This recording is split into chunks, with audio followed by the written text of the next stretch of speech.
skis they had brought, and they pulled the gear behind them on a sledge. Aslak went first because Aslak knew the snow. Henrik went last because Henrik did not trust anyone behind him with an axe.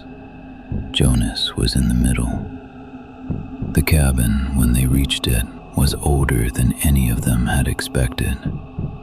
It was a low building of black timber with a steep roof to shed the snow and a single iron stovepipe sticking up from the center.